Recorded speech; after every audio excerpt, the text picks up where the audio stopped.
David, how you doing? Okay, how you doing?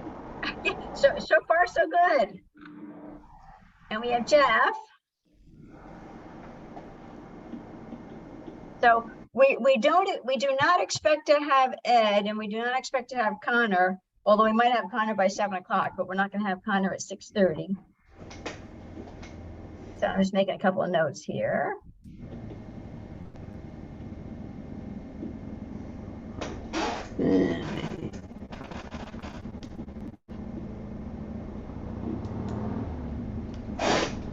So how's everybody doing? So far, so good. Good. Yay! Yay! So let's see. We have Michael perhaps, and we have Jude hopefully. So we have a hope for a quorum. But the only time is now, Jeff, do you have to go? Because sometimes you have to go at 7. Um, Good question. Oh, we have Jude joining. Yay! We have a So- quorum. Hi, Jude. Well, my board meeting is next week, not this week, so we're Okay. off cycle with my board meetings. Yeah. All right. Well, so we should be relatively quick because actually, since Ed's not here, there's a few things I wanted to review with Ed, but I wanted to loop around. I really had 3 topics because we have 3 laws that are in process that want to make sure that we know who's doing what where on. One of them is the telecommunications, which I have finally, I had things come up. So in any event, I have completed my final review of the latest document. I have a list of questions for Andrew Campanelli. I also have a list of questions with Ed. I was kind of hoping to go through on the ZRC call changes that I made because I saw some issues with it and I made some changes and was hoping to just go through them quickly here and see if people are okay with it. And then I would try to reach out to Ed and then reach out to Andrew Campanelli and then move that thing along finally. So the telecommunications law was one topic I was hoping to go through with people. The water law, we did get the county. So the agenda is really the telecommunications law, water law, and the Housing Oversight Task Force law. So the hope was with the water law, which had been to the county for review, and we got a response back from the county, and Ed had responded to the response. So I have that in my email, probably everybody probably does, and just wanted to make sure everybody is okay with our next step on that to move that along. And then the housing law, we all talked at the last meeting about that. And then David, I saw you had sent an email since then, which either you or I could forward to the official ID, because I think, David, when we talked about that law, I think, as I recall, you might have had connectivity issues and you perhaps were not there. Oh no, I have you as listed as having been there, sorry. So you were there, but then you also documented some things in an email. So those are really the 3 topics for today. And what was the other topic? The other topic is our next meeting would be on the 4th Monday of August, because I'm not available on the 2nd Monday, which is the 8th. So the other topic is no meeting on August 8th. So so that's really us. We just covered that topic.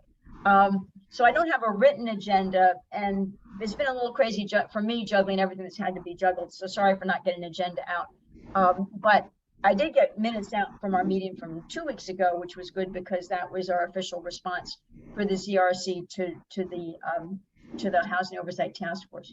So a quick question for David.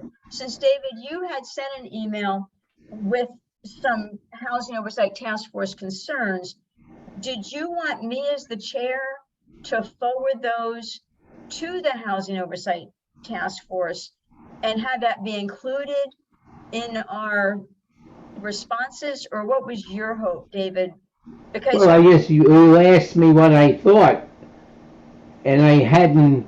What I did is I had watched the Zoom video, and I hadn't read the report then, and I went through it, and after going through it, I agreed with the rest of the committee that, well, most of the committee. okay, well, so I'll go ahead and forward your input. I'll copy everybody, but I'm going to go ahead and forward it to the zoning update ID, which is the official place for comments. So, and I will share my screen here. Oh, everybody would have seen it because you did copy everybody, but it's good to, anyway. So I'm sharing my screen with what David sent. Yeah, the questions and this aligns with some other comments that came out when we talked 2 weeks ago. Expert review and opinion, and hoping for a housing authority. So I think it's not new news, but David, if it's okay with you, I will forward this and say, here's one more zoning revision committee response. Okay. Okay, so I'll just make a note to forward. David's July 17 response to zoning updates. ID. Okay, so that was all I was, unless anybody has anything else they want to talk about. We do have a meeting tomorrow on the, I'll stop sharing. We do have a meeting tomorrow with the Housing Oversight Task Force. So we'll be talking about what everybody's input is. And the process, I would say, is we've gotten a lot of input from a lot of places. Some input has come from individuals, some has come from committees. And the Housing Oversight Task Force goal, I believe at this point, is to take what the general themes are and then decide what changes need to be made to the proposed law. Because as we get input in, it's helping us, you know, the Housing Oversight Task Force was a group of 7 people who were extremely dedicated and very passionate and put a lot of excellent thought into what became version 1 of the law. But it is 7 people. And now that we're expanding out to hear from other people, we can expect that when you see version 2, you can expect some changes based on feedback from version 1, because there are some common themes in the feedback. And so those will be a higher priority to say, hey, what do we do about that? So the Housing Oversight Task Force version 1 is going through a process. The Housing Oversight Task Force will consider what changes to make based on what has been received as input. And then I'm not sure when version 2 will be available, but you can expect there to be updates, and you can expect it to be redlined to show what's different from version 1. Hi, Jude. Yes. So I don't think the ZBA has sent a response yet. I can't hear you. I said I don't think the ZBA has sent a response yet, as far as I know. I don't know about the planning board, but I actually tried to get in touch with Gordon, and I will speak to him soon because we have a meeting this week.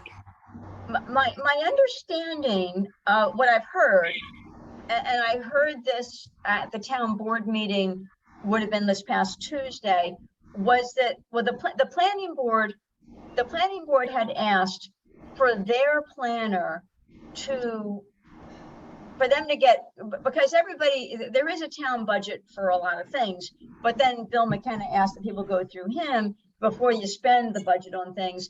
And so the planning board has said that they would like to spend budget, you know, part of their budget money to have their planner review the document. And I think I copied you all in my response, or I may not have, but I think I copied the town board. It was a question to the town board. And I talked to Bill McKenna, and he raised a really good point, which was Nan Stoltenberg she's the expert that helped the Housing Oversight Task Force.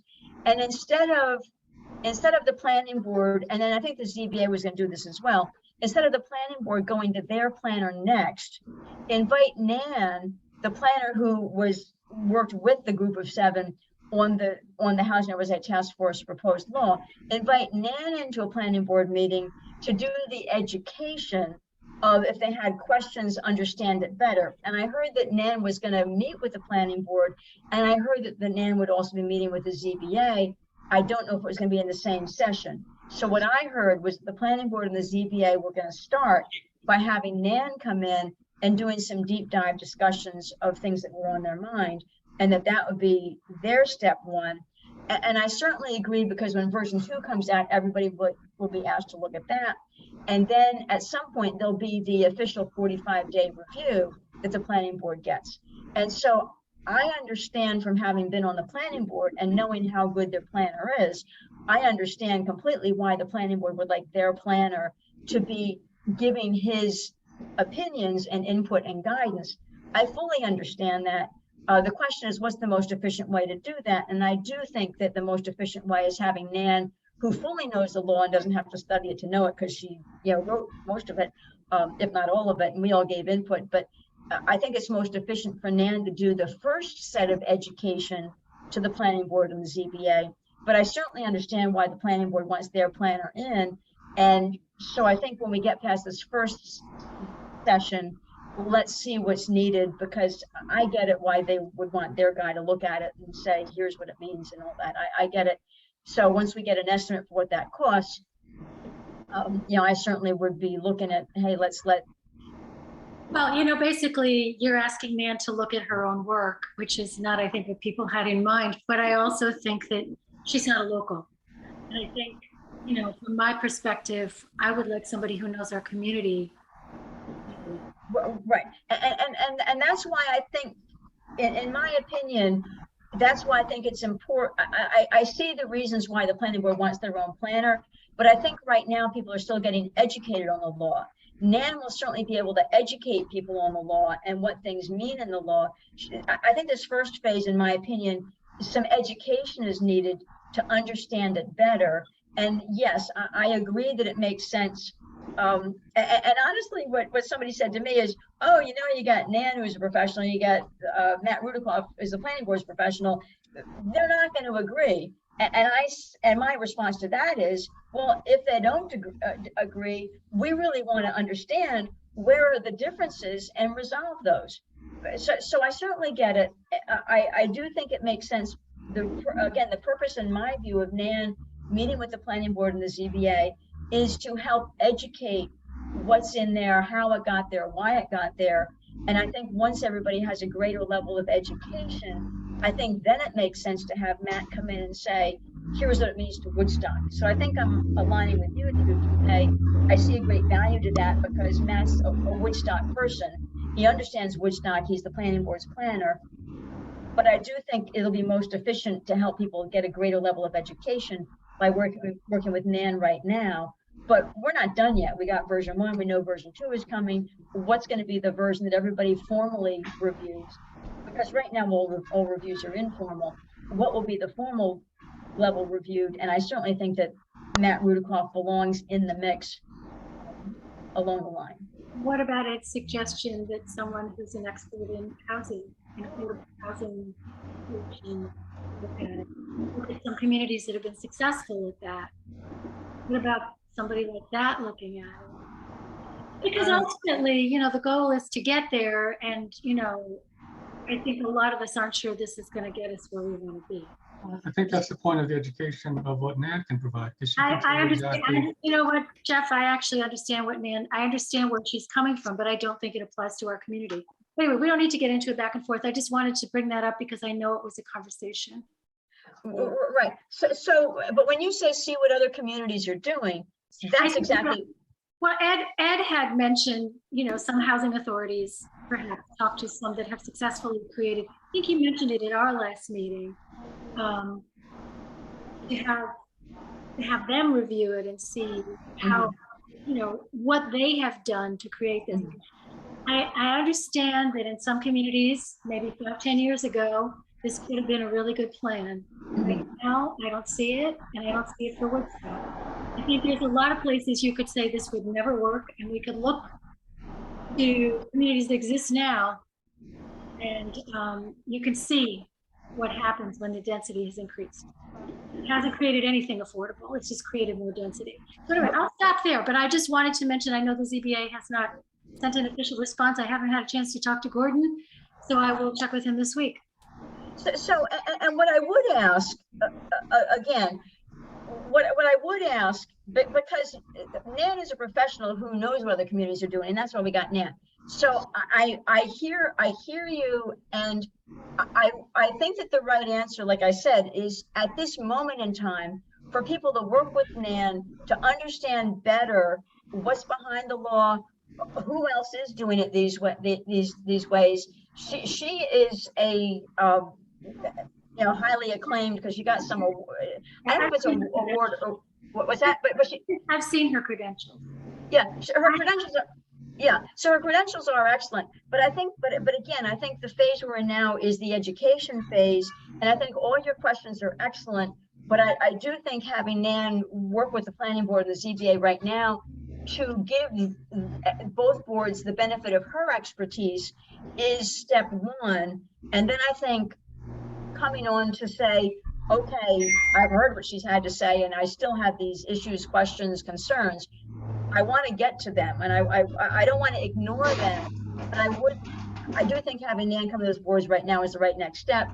And then let's talk again. I'll make this a topic the next time we meet, which is going to be, I'm not available the second Monday in August, but I'll bring this up as a topic again after that. And once I want to hear, what I love about the people on this committee and other committees is that you're passionate about Woodstock. You want the right things to happen, and we need to listen to everybody who is passionate, wants the right things to happen, because we need to make sure we've listened and we've understood and we've assessed and we've come together more than we have now.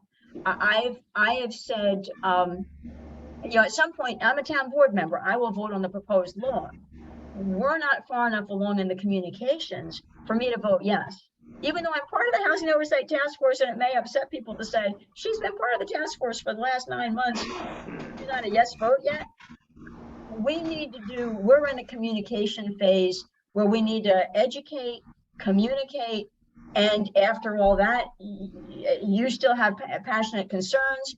We need to figure out the answer to those passionate concerns, because you're not the only one with the passionate concerns. So we need to figure out, we're in an evolution right now, this education evolution. What is version 2 going to look like? Will people be happy with version 2? Maybe, hopefully, but version 2 will come out of what everybody's given. And we don't know what version 2 looks like, because we're gonna have a meeting tomorrow and start figuring that out. But I want to continue to hear what's on your mind, because I have great respect for you, as I do for everybody on this committee. I have great respect for you and your points. So we're kind of going one step at a time, but the evolution I see is going to be happening.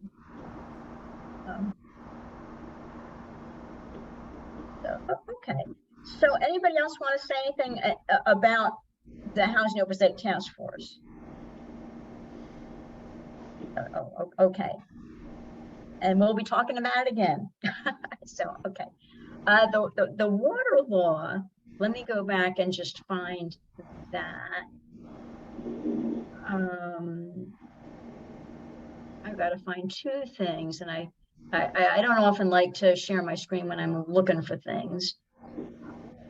I saw Ed's suggestion, which of course is good.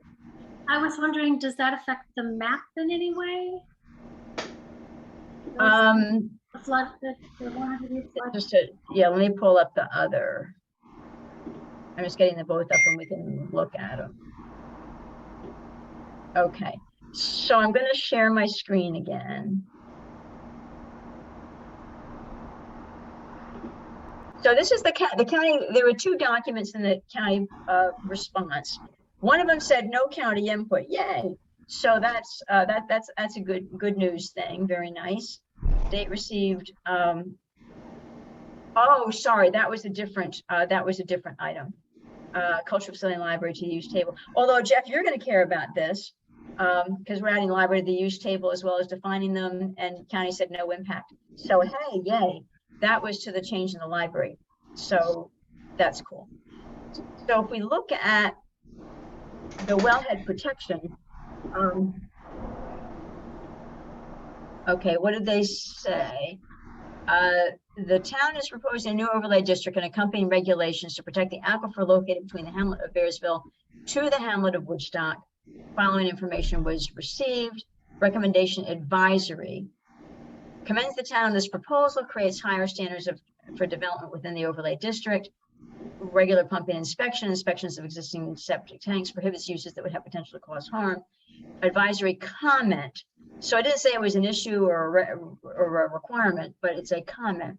Given that the overlay district contains or is in proximity of the 100-year floodplain, it is recommended that the regulations of the proposed overlay, or simply the overlay itself, be extended to those lands within the 100-year floodplain that are either within or immediately adjacent to the proposed district.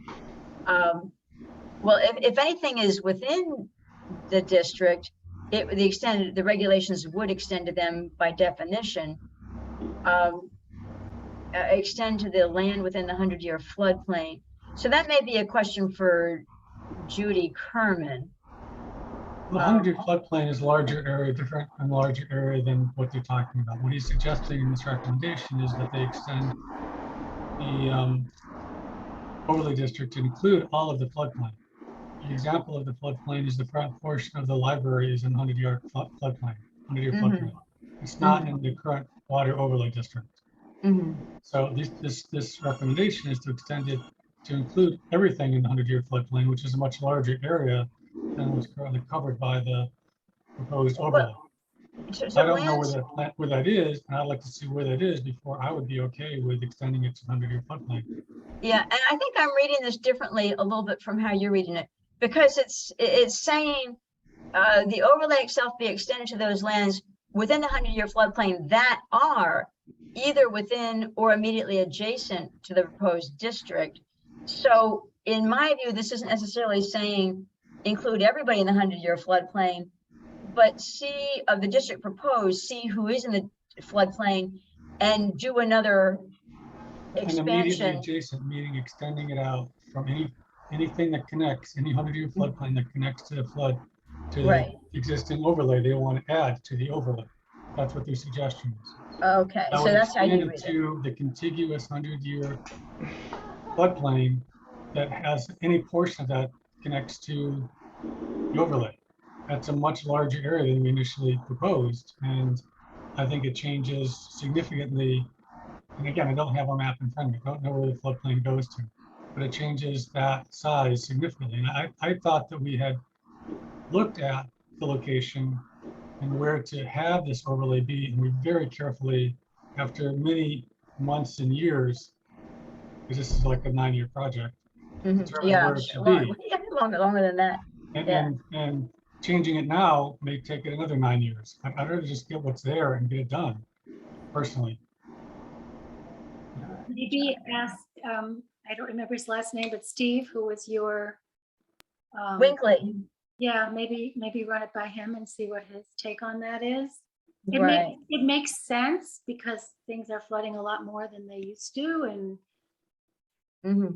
you might want to. Okay. Well, I also think that the intention is expanding now. The intention of the protection area is to protect the watershed.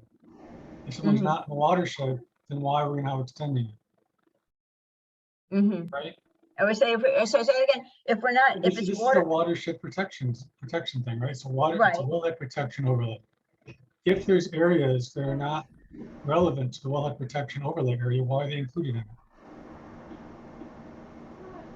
oh, so you mean like the floodplain? I think that the worry might be if you have, if you have a floodplain, if you have a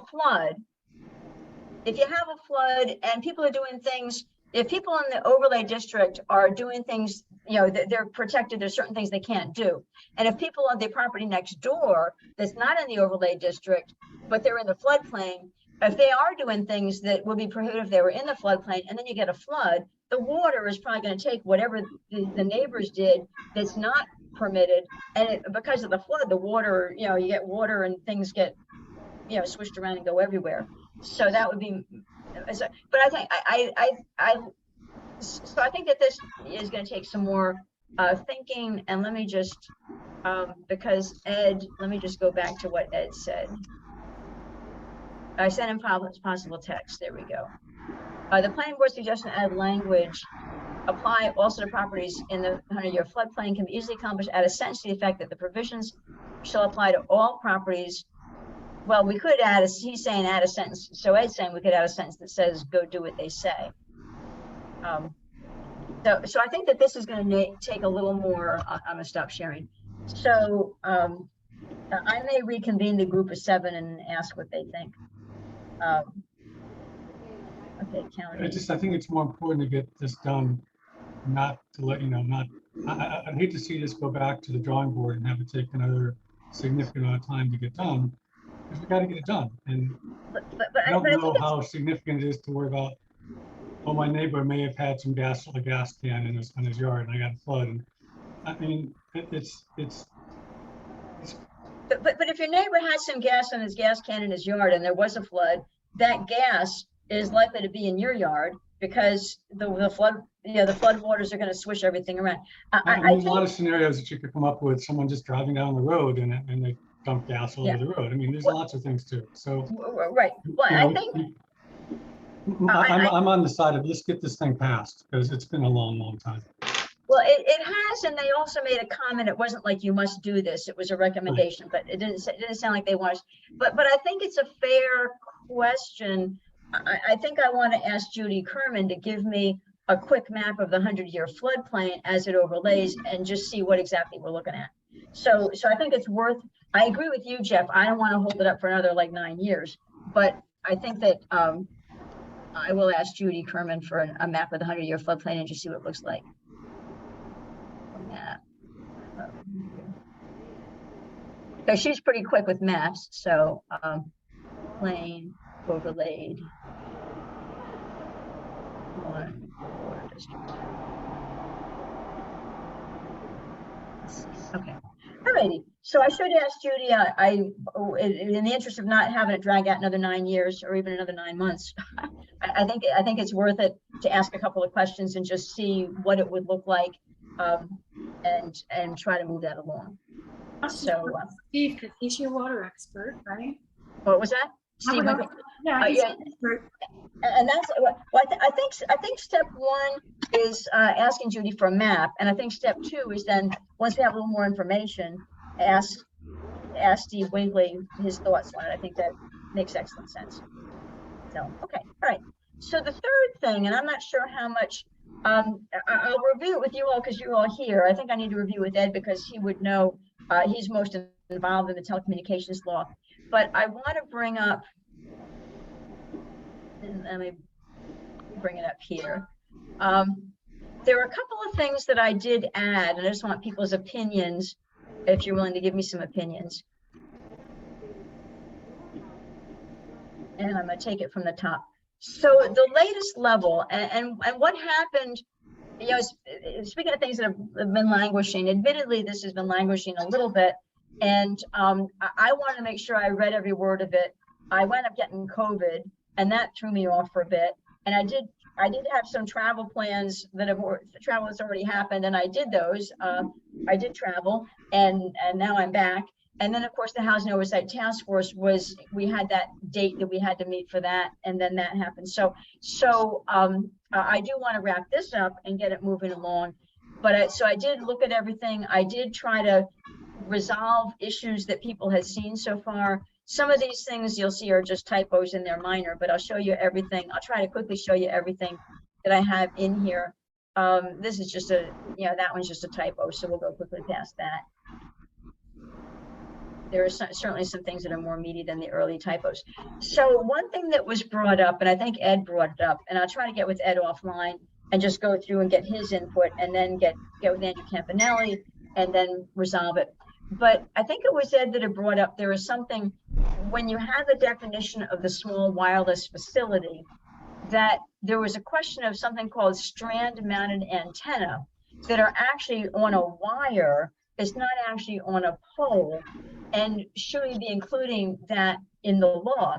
And I thought that it should be. And so I went ahead and I Google searched strand mounted antenna to get a definition and to add it in, well, to understand what it was. But I do think we should involve that because if we don't include it, then somebody might be able to go do something with it.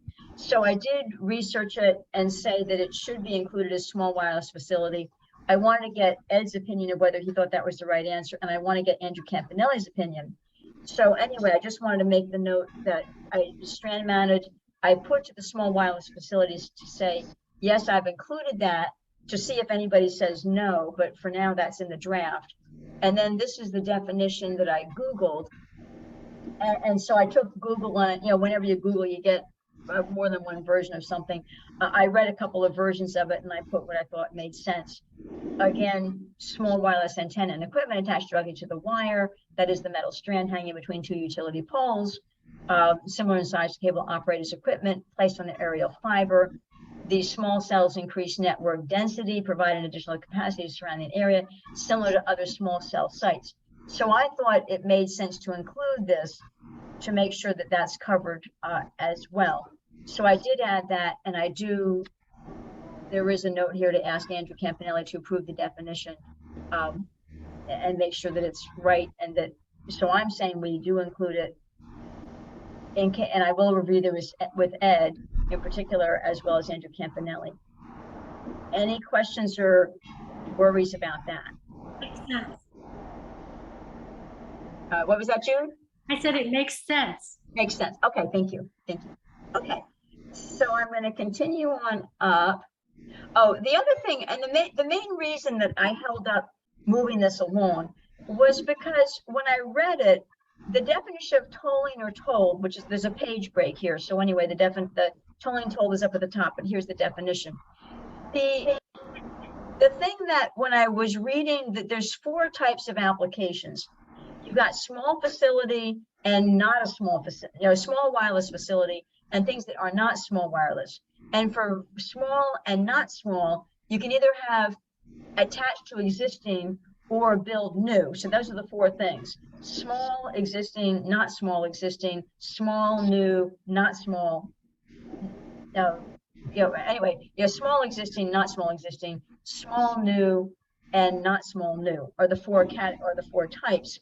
And when I read the type 3, he used the definition of tolling, and the tolling means when there's insufficient information, because we say we need these 12 things and somebody gave you 8 of them, well, then they're missing 4, and then you say it's insufficient, so you have to give us more. Well, while we wait for them to give more, the shot clock of how long it takes for us to respond is halted. It's put on pause, and that's what tolling is. But then the type 3, which is a small wireless facility, a new facility, what it says is that when you get the materials, the shot clock starts new, and for the other ones, it's tolled. And my issue was the definition of tolled said you always resume running and you don't run anew. And my issue was that conflicted with the type 3 application information that said the type 3 application does run anew. So that's why I contacted Andrew Campanelli and said there's a mismatch. It needs to say one thing or the other. If type 3, you really do start anew, either you don't say the shot clock is tolled, or you update the tolling definition to say it's not just, you don't just resume when something's tolled, you run anew if it's a type 3. He agreed the way to solve this was to update the definition of tolled, to say type 3 runs anew once you get these materials. So that I did review with Andrew Campanelli, but I got that answer in there, and so now I'm okay that the mismatch in the document is solved. So that's that. Any worry, issue, questions about that? Okay, so I'm going to keep going. And there aren't too many things in here that are meaty. This is just, I fixed a typo. The next thing is when we're in the section of the shot clock periods. And the thing that I had said to Andrew Campanelli was it would be good to have a table that gives you quick answers. So instead of having to read the paragraph for each of the types to pull out these answers, I thought the answer belonged in a table. So I had built this table, and it's not highlighted because I had built it before, and Andrew had actually, I think he saw it, but in any event, what I did after I got the shot clock, so this table came from me, not from Andrew, but I will want him to double check the table. But the other thing is I added to it that what happens with the shot clock, because I think it's going to help the building department or whoever's reviewing this to see at a glance, depending on what type of your application is, how long do you have to say your application is incomplete? It makes sense to put it in a table. So instead of having to read it, each section, you can see at a glance. When you get it, when there's a notice of incompleteness of additional materials, meaning you already said your application was incomplete, you got the materials, now you have a certain number of days to turn around and say, are the additional materials complete or not? And then I wanted to also, when the missing required materials are provided by the applicant, also talk about, does the shot clock resume or does it run anew? So I added that to the table. And then the written decision, how many days does the planning board have to do that? So the building inspector is responsible for notifying if the application is incomplete and notifying whether the additional materials are incomplete. And each time missing required materials are provided, does the shot clock resume or run anew? And then the planning board's got to give a decision. So I put that all on a table so as people can quickly know for each type of application, what is the answer, but then the information is down here. So anyway, I had added that to make the table more clear. Once I got this confirmation that type 3 really does, the shot clock starts anew. Any worry or question about the table? Okay, so hearing none, I'm going to keep going. And I'm looking for highlights over to the left. There we go.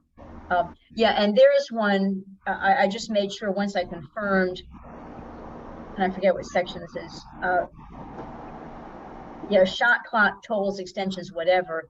I just made sure that tolling of it for incompleteness, I made sure that we mentioned that, you know, it's either tolled and resumes running, or it starts running anew based on the type of application.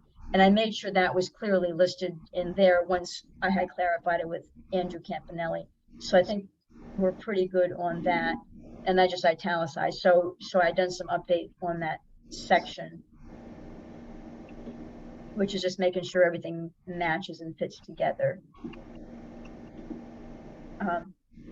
Oh, so I added this. I just need to review this with Andrew Campanelli. Andrew Campanelli had told us when he came that the town at its own discretion can hire a licensed engineer to cross-check the FCC compliance report with a cost borne by the applicant. Because what Andrew said, one thing that towns can do to make sure that the applicant is on their toes is the town can run its own reports and say, are you complying with the FCC limits? And so I put that right in here because I didn't think I saw it. You know, it talks about the FCC compliance, but because I remembered him saying that, and I didn't think I saw it in the law, I wanted to add it because that gives us extra protection. So that's something that I had put in there that I want to review with Andrew Campanelli to make sure I got it right. Any questions about that? That's important. Yeah, I think so. I think it's important too. Thanks. Thank you. Oh, the next thing that I got confirmation with Andrew Campanelli on was when he sent us the sample law, he also sent us 2 appendices, and one of them was 66 pages long. The other one was 2 or 3 pages long, but he had them listed as though they were going to be an appendix to the town law. And having an appendix that just has reference information, the 66 pages seemed a little crazy to me. So I did get Andrew Campanelli's confirmation. He says, it's okay, you ought to have it somewhere in the town so that people can reference it, but he agreed it didn't have to be an appendix to this law. I mean, the law is 48 pages long, and his appendix was 66 pages long, and I thought that was nuts. So anyway, I just reworded that to say that the information will be available in the town clerk's office, and it may actually be online. The town clerk might just say, hey, we have it online.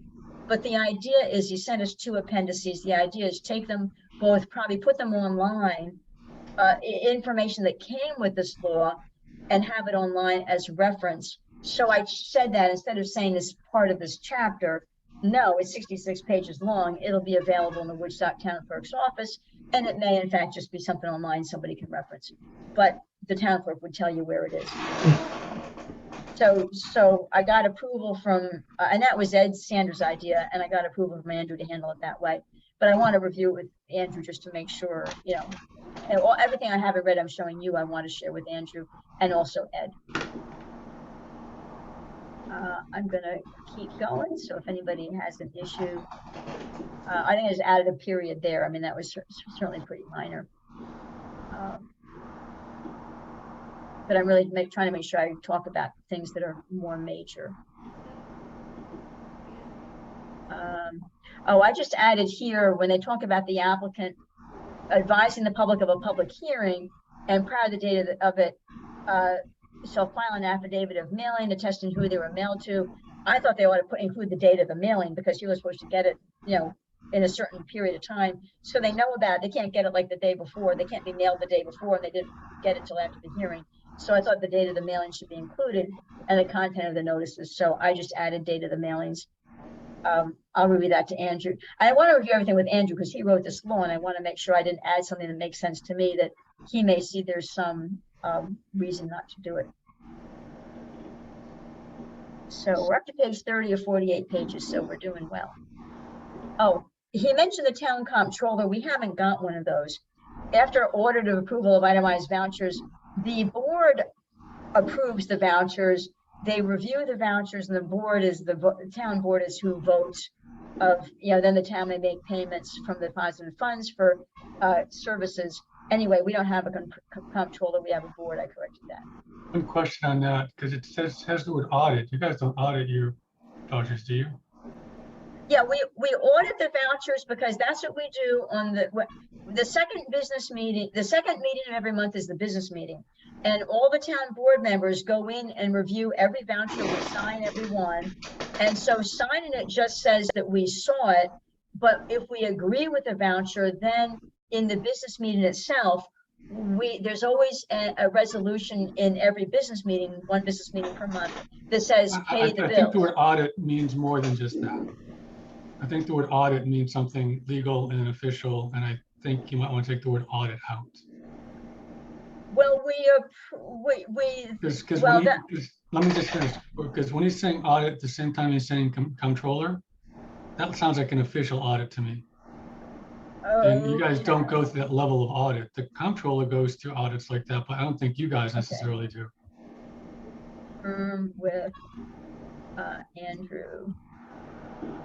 And I think what the intention here is satisfactory by just saying, and after approval of itemized vouchers by the town board, blah, blah, blah. I don't know if you need to have the other parts of that. Word audit.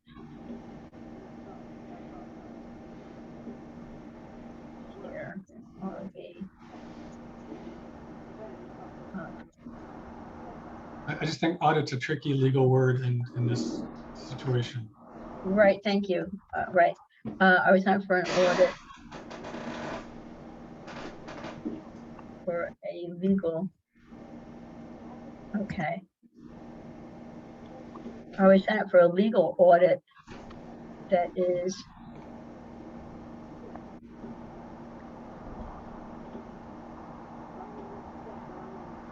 that's an excellent question, and thank you for asking the question. I appreciate that. And let me just make sure I'm doing a save here. So confirm with Andrew and also Supervisor McKenna. So I'll confirm with Andrew what he means by this, and I'll confirm with Bill that he's okay with the word audit being in there.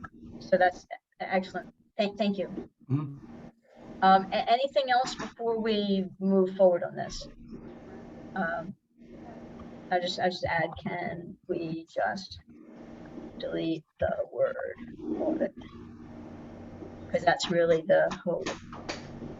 And if Andrew says, yes, we can delete it, we'll delete it. I don't have to ask Bill anything. But if Andrew says it's important to have it in there, then I'll make sure that Bill agrees that we do what Andrew says. So, okay. So I'm moving along. Now here was the other real issue that, well, there's this and there's another issue. So of the things that I resolved, we had a the way this looked in the last, and let me pull I'm just pulling my hard copies here.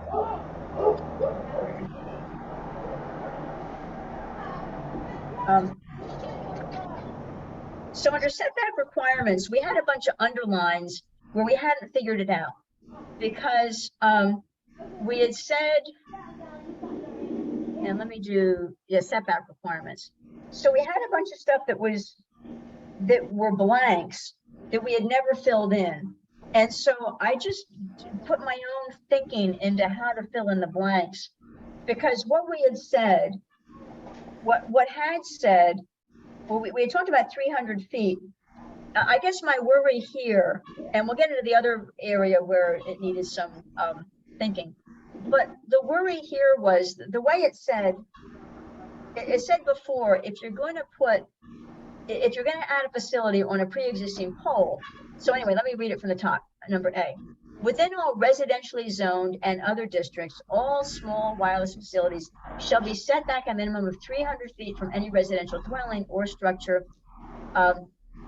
or unless the facility is being installed on a pre-existing pole or is being co-located on a pre-existing personal wireline facility. I added more than 50 feet from a residential dwelling. The original thing didn't have anything. The original thing said, within our residentially zoned and other districts, all small wireless facilities shall be set back a minimum of 300 feet from any residential dwelling or structure. It had underlines as if we wanted to fill in adjectives, unless the facility is being installed on a pre-existing pole or is being co-located. So it's saying you have to have a 300-foot distance from dwellings, unless you're going on a current pole.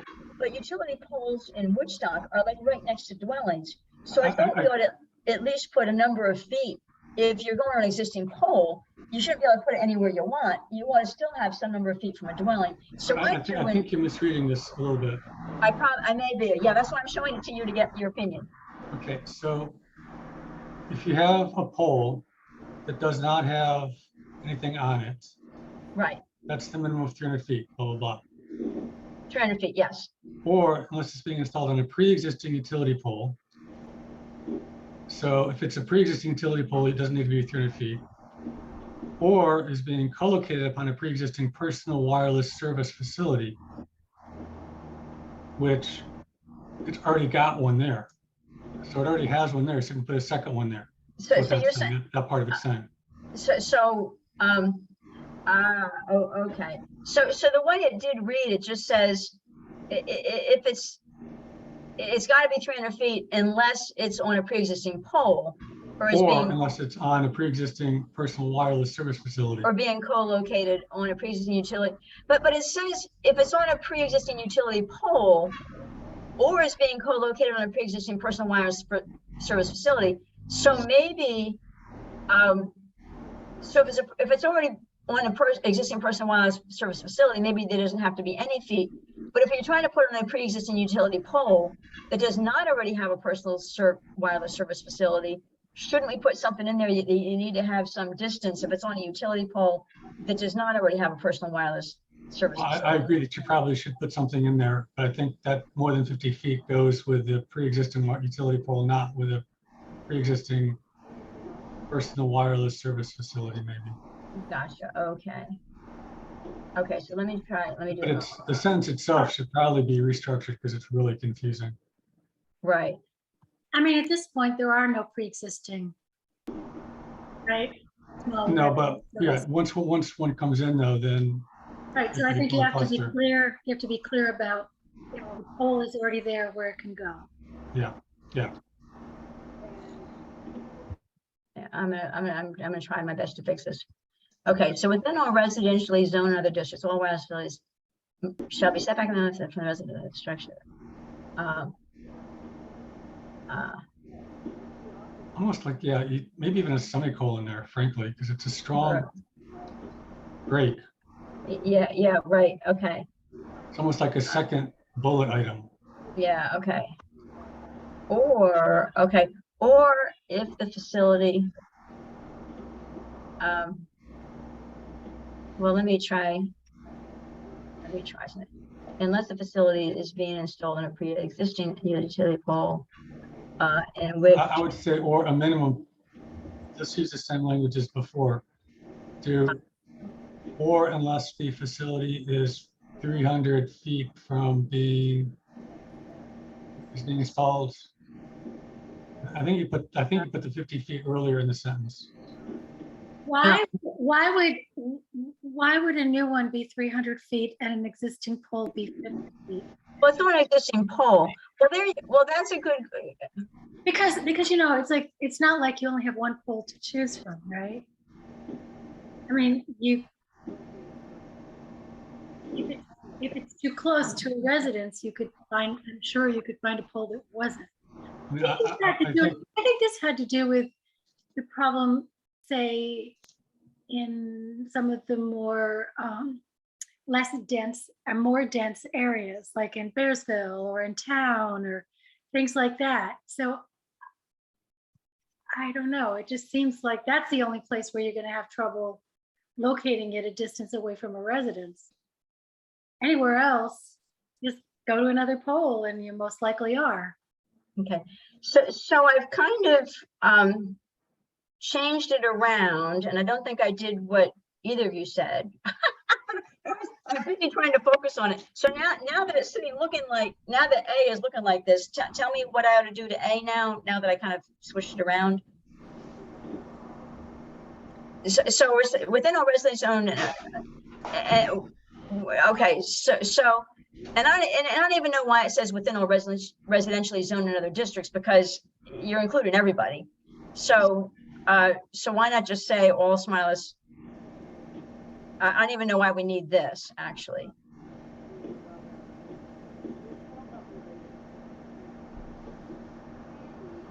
I think because the Hamlet commercial, you're not going to get 300 feet. Isn't that part of the discussion?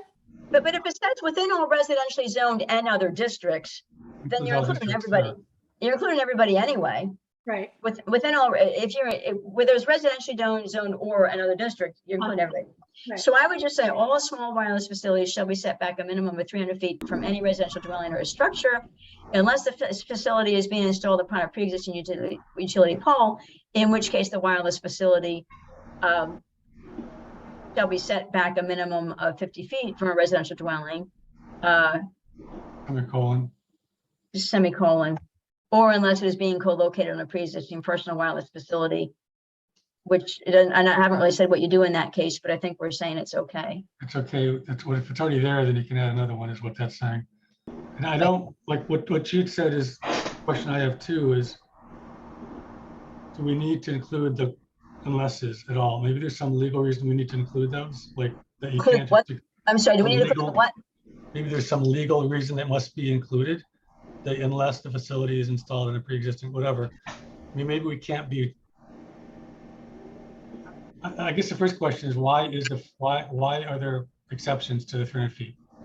And I don't know the answer to that. Why are there exceptions to 300 feet? Well, so what Andrew Campanelli said to us is we're writing our law. It doesn't have to be 300 feet. We could say we have to set it back 100 feet. We could say 500 feet. My question is not that. My question is, why have exceptions to it at all? So why don't you say, well, we reason that we have to have exceptions to the 300 feet. Okay, so the point, and I'm just going to look at what he originally gave us. So let me just go back, because that may help us see what he originally gave us. So I'm 37, 38. So small wireless setback requirements. So here's what he said. Here's what A looked like when he gave it to us. And I'm just reading this because I don't know how quickly I could find this.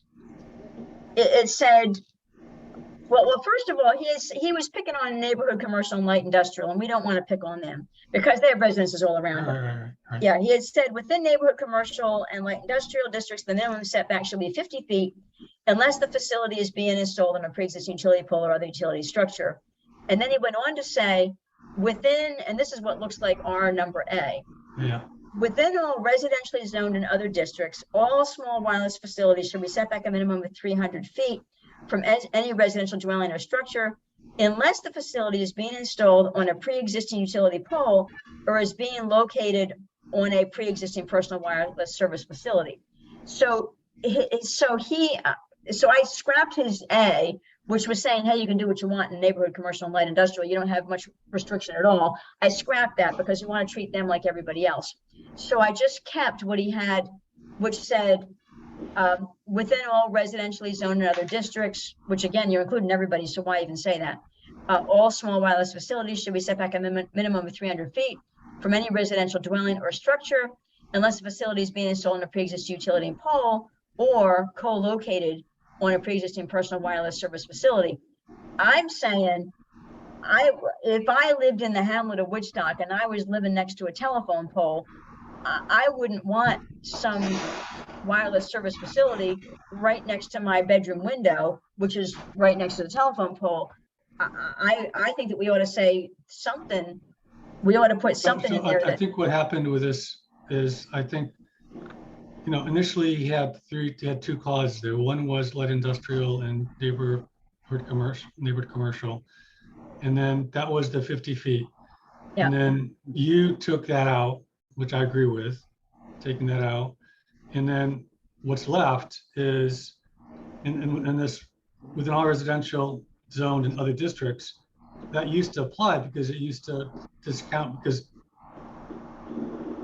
the LIs and the NCs are already taken care of. So it wasn't everyone. So I think what you just want this to say is all small wireless facilities shall be set back a minimum of 300 feet from any residential dwelling or structure, period. I agree because you also have those, what do you call them, small strand? So, Yes. So if you just have what Jeff just said, just say they all have to be 300 feet from any residence, I think that kind of is a blanket that covers. Well, it does, although, or we could just take out the part and just say if it's being co-located on pre-existing, you can do it. Because if we take out, so I think what you're saying is just take out what I have highlighted, take out all of that, because we just want to say all small wireless facilities should be set back a minimum of 300 feet from any residential dwelling or structure. So we're saying it's got to be 300 feet, even if you're on an existing pole, even if you got a pre-existing personal wireless service facility, we're saying it's got to be 300 feet. What Andrew Campanelli is going to say is that we have to allow, if we have a law that's so restrictive that a company can't put anything anywhere, then he's got a term for that you're negating. We have to allow it because the FCC says we have to allow it.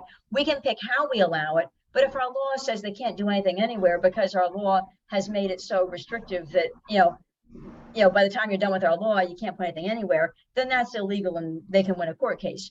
So what I don't know is whether we've made it to, if we say everybody's got to be 300 feet, maybe that's okay. So if what essentially what he had before in all residential districts, he had 50, basically the initial language had 50 feet in LIs and NCs and had 300 feet in residential. And we're just saying 300 feet everywhere. Correct. But the reason why Andrew was doing that is because he said, you've got to allow it somewhere. And he was thinking, oh, light industrial, neighborhood commercial, there's a good place to allow it. So he's saying he was just trying to pick a place that it would be allowed, so we would have a law that stood up in court. If we don't allow it anywhere, the law, but I'll give it a go. Hey, I'll give it a go. So I think that there are many locations that are 300 feet away from residential dwellings. Oh, okay. I agree. So I'm just going to say we're just going to add a period. The one thing that you may want to put back, or located on a pre-existing personal wireless service facility. The scenario would be that someone put one on a pole that was far enough away, and a house got built. Oh, right. You should should have been then be smart able enough to to use that again, because there the person you consciously built the go. house within the range. Okay. Okay. All right. So let me. Okay, I'm trying to fix all this. Take away from the or all the way to the unless, but leave the unless. Right. So I'm undoing all of this.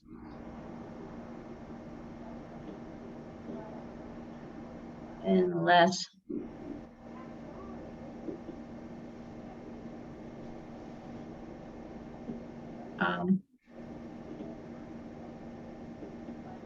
Yes, right there. okay. And then this can be a comma rather than a, Yeah. I'll make that a comma. Okay. So we're going to say all small wireless facilities shall be set back a minimum of 300 feet away from 300 feet from any residential dwelling or structure, unless it is being co-located upon a pre-existing personal wireless service facility. Okay, so everybody good? Yeah, that's great. Yay. And thank you for your input, because that's excellent. And then I just rearranged some of the wording here because I looked up Birdcliff. It's on the it's called the Birdcliff Historic District, not the Birdcliff National Registry of Historic Districts. It's called the Birdcliff Historic District, which is included in the National Registry of Historic Places. So I just clarified that to make it correct. Where's the preservation district? The Hamlet Preservation District. Yeah, where is that? It's actually in the code. If you go into the town law and you search on Hamlet Preservation District, you'll find it. If you search on Preservation District, if you search on Preservation, if you go in the Woodstock town law and search on Preservation, you will see Hamlet Preservation District show up, I don't know, a dozen times. Okay, didn't know it existed. Yep, it's in there. Okay, so I'm going to say, I just ask Andrew Campanelli if this update is okay. We'll leave it at that. Okay, and it was gonna send me a map of Birdcliff, but I don't actually need that. Actually, I wanted to delete it. Sorry, delete comment. Okay. So okay. So we're good on that, and we're 39 pages into it. We have less than 10 pages to go here. But the other thing. So here's the other thing that I really rearranged, and that was, again, the type 4 applications. When Andrew Campanelli sent this to us, and let me get it.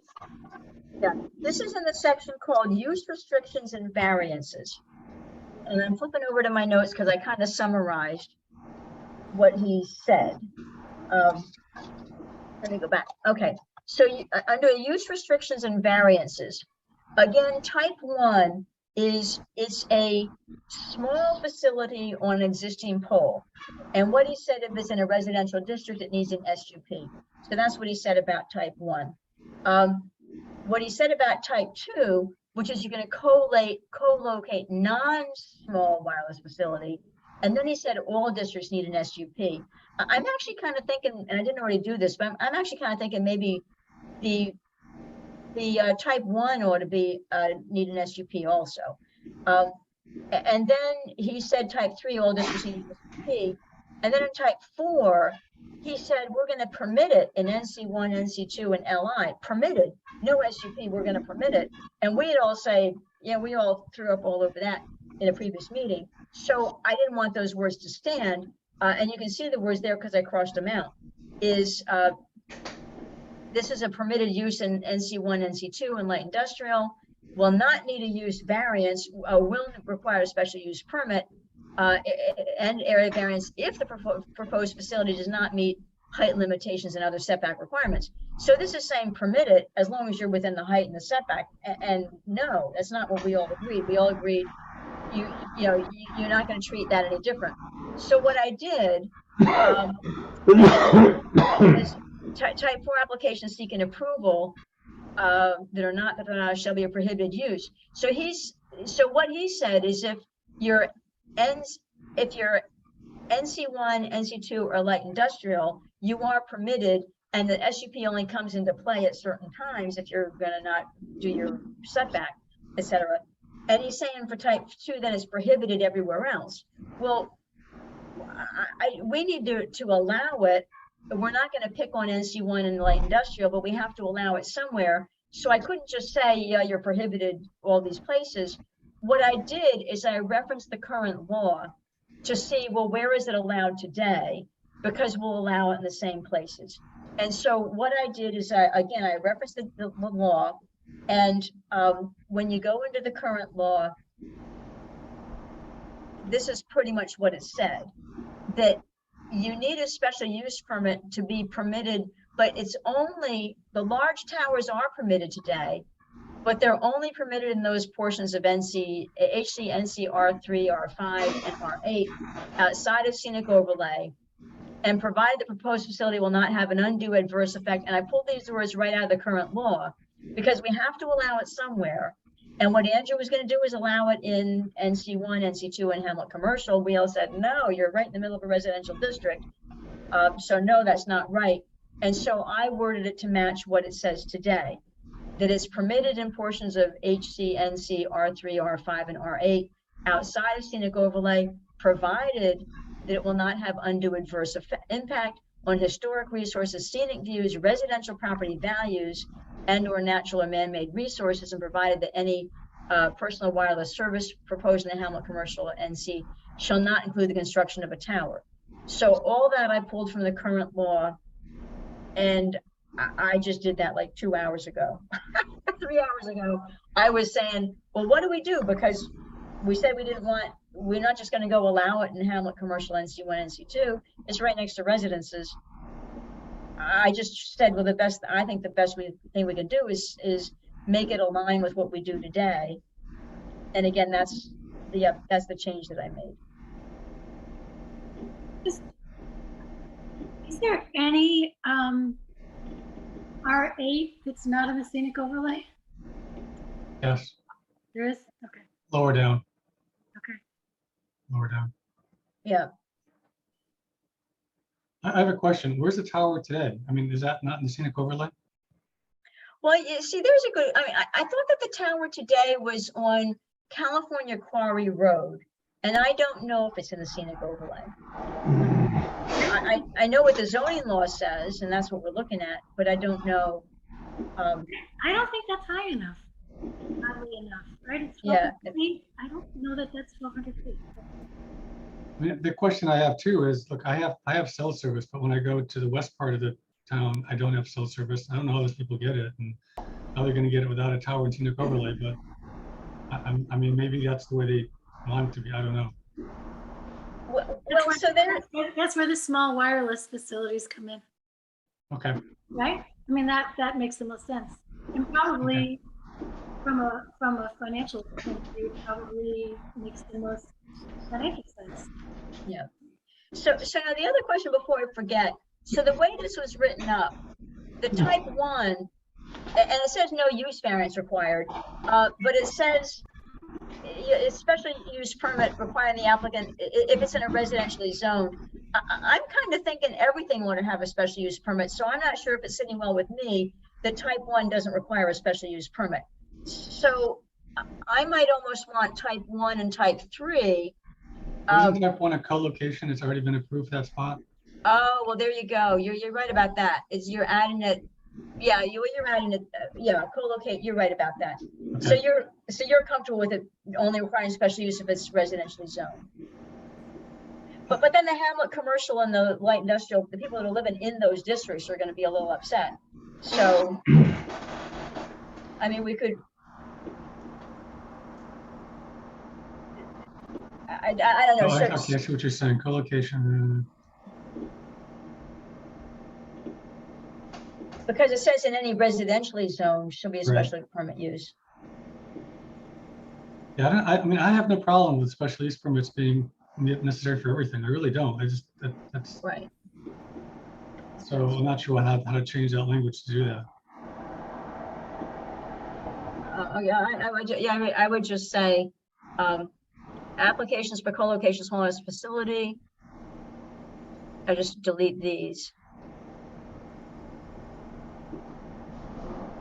There'll be a special use permit used to require an applicant to require a special use permit from the planning board, and I would feel more comfortable that everybody has that. So then scrolling back, and then everybody requires, no matter what you're doing, you need a special use permit. And then back to this is the type 4, which is a brand new non-small wireless facility, brand new. Again, I made it look like the current law is, because the current law is large facility, and I didn't know what else. I think that's appropriate. I mean, I think that we I think we like that law. Was the one we got, right? And we It's a were law going we to keep got. it. I don't think the people are upset with the law that we have around towers. Right, right, because they're really worried about the small cell. They're very Right. upset about the small cell because that's the 5G. And yeah, okay. So let me just keep on going on because I'm watching my clock a bit. Oh, I just reworded some of this. This is just a rewording to make it sound what I thought made more sense. It's saying the same thing. Oh, and I just added some words because they're saying that you can, you know, if we're doing something because of historic preservation, it takes longer because we have to have somebody else wait for somebody else, that they'll delay beyond the period to seem reasonable. I just added the words and should be recognized as acceptable grounds for extending, which is the same words that was in the bottom of this force majeure thing here. So I just added words that were kind of saying the same thing, but coming out and saying it. Oh, and here's the other thing. This is the other, again, there were two things that Andrew sent and said, oh, these ought to be part of the law as an appendix to the law. This is the 2-pager, but still, I did the same thing I did with the 66-pager, which is it'll be in a document available in the Woodstock Town Clerk's office. So, because I got agreement from Andrew, we didn't have to include it in the law. And I think that was, we're almost at the end here. Yeah, we're at the end. So we covered everything. Thank you very much for your input. Let me just do a save here to make sure that I've got this saved. So my plan is to review that with, oh, stop share, there we go. My plan is to review that document with Ed and with Andrew. And I feel much better since I have all of your input and you caught a couple of things that should have been improved and I did. So good. I have the FEMA map if you want to look at the 100-year floodplain just quickly. Sure. Can you share? Sure. Or do you want me to? I can share. Okay. Summary of the Yeah, there we go, Jeff. Thank you for, I haven't looked at your chat yet, but there's your chat. So good. Thanks. So here's my concern is that. Oh my God. So huge. the floodplain is the blue? Yeah. It's huge. And a lot of this will connect because right now, so the wellhead preservation is going to be in this area here. I think we'll connect all of this. And probably all of this. Well, right, and you and I are reading what the county said, and maybe I'll get a clarification from the county, because what I'm reading that the county said is if something is, we have the area parceled out, and if something is adjoining that, I'm thinking the next adjoining property. You're thinking all adjoining properties because it's all adjoining. And I'm just thinking the next adjoining property would get included. So we're reading the same words and we're interpreting differently. So I may need to get clarification of the interpretation. Right. I mean, I think, yeah. So can you send me a link to that? Sure can. Okay. I'll email it to you. Okay, perfect.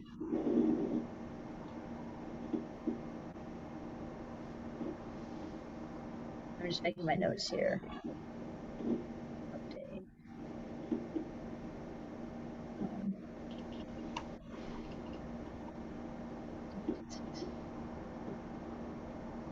Okay, excellent. Okay.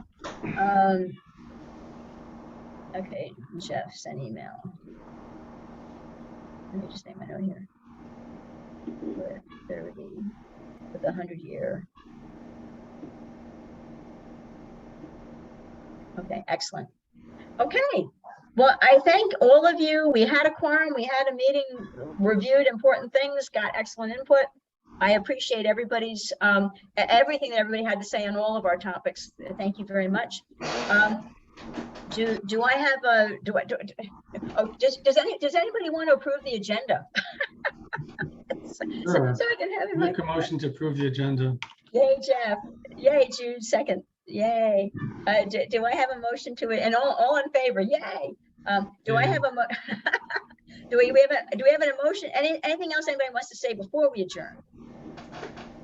A huge thank you. I really appreciate, just a huge thank you to each of you, because we move forward because everybody, your thoughts are very well thought out and great ideas, and so excellent. So thank you so much.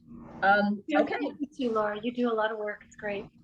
Well, I tell you, I did a lot of work on this. It was a 48-page document, and you know, but thank you very much, because I didn't want to just send it along, because I had a sense that there was stuff in there that just wasn't right, and I took the time to do it. So yes, thank you. So okay, so adjourn. So do I have a motion to adjourn? Jude, do I have a second? Sure. Yay! Thank you all. Meeting is all in favor. Yay! You all Okay. in August. Bye, So, everyone. so Bye. we'll talk in about 4 weeks. So we're not meeting on the 8th, but we'll meet the fourth Monday in August. Thanks, everybody. Bye, everyone. What Monday in August?